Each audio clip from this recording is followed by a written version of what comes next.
semoga sehat selalu. Jadi hari ini kita akan belajar tentang bunga sempurna dan tidak sempurna. Tonton sampai habis ya.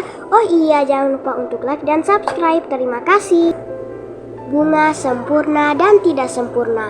Benang sari dan putik adalah alat perkembangbiakan tumbuhan. Benang sari dan putik bisa terletak dalam satu bunga yang sama. Ini dinamakan bunga sempurna. Namun, ada bunga yang benang sari dan putik terpisah dalam bunga yang berbeda. Ini disebut bunga tidak sempurna.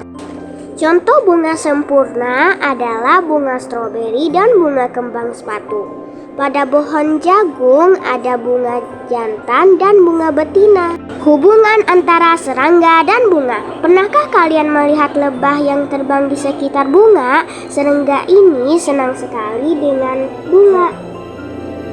Bagaimana tidak? Bunga adalah sumber makanannya. Serangga ini senang sekali dengan nektar atau sari bunga. Warna bunga yang cerah dan aromanya yang harum memikat para serangga untuk hinggap di bunga. Lebah dan serangga lainnya kemudian asik menikmati sari bunga yang lezat.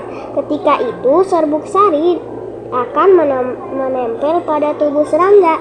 Ada yang menempel di ekornya, di sayapnya, atau di sekitar mulutnya. Setelah selesai menikmati nektar di bunga ini, lebah dan serangga akan terbang ke bunga yang lain. Saat serangga menikmati nektar di bunga yang baru, benang sari yang ada di tubuhnya akan jatuh ke putik bunga. Lalu terjadilah yang namanya penyerbukan. Penyerbukan adalah ketika benang sari menempel di kepala putik. Ini adalah cara perkembangbiakan tumbuhan berbunga. Apa yang terjadi setelah proses penyerbukan?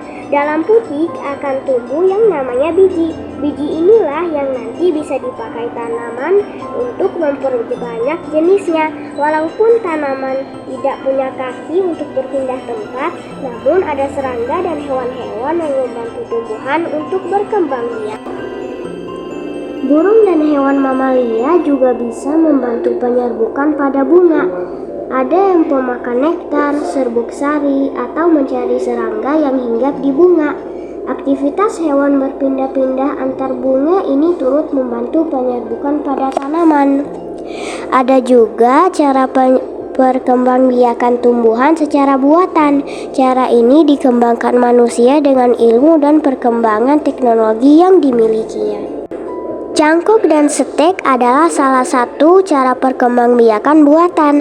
Cara ini cukup mudah dan bisa dilakukan di berbagai macam tanaman. 1. Cangkok. Proses ini dilakukan pada tanaman induk dalam beberapa waktu sampai anak tumbuhan memiliki akar dan bisa dipindahkan ke tanah. 1. Belah sedikit batang tumbuhan yang mau dicangkok sepanjang 2,5 cm dengan kedalaman sekitar 0,5 cm. 2. Isi bagian dalam belahan dengan tanah yang sudah dicampur pupuk. Bisa juga diisi dengan media tanam seperti serbuk sabut kelapa. 3. Bungkus dengan plastik dan penuhi plastik dengan tanah atau media tanam. 4. Ketika akar baru sudah muncul dari bagian yang dibungkus plastik, potong batang di bagian bawah plastik. 5. Buka bungkusan plastik dan pindahkan ke dalam tanah. Hore, tanaman baru sudah jadi. 2. Setek. Potong miring bagian batang tumbuhan induk yang akan disetek. Pilihlah batang yang mempunyai daun. Pindahkan potongan batang dalam tanah. Akar akan tumbuh pada bagian ujung batang yang ada dalam tanah. Jadilah tumbuhan baru. Terima kasih sudah menonton sampai habis. Jangan lupa untuk like dan subscribe. Terima kasih. Bye.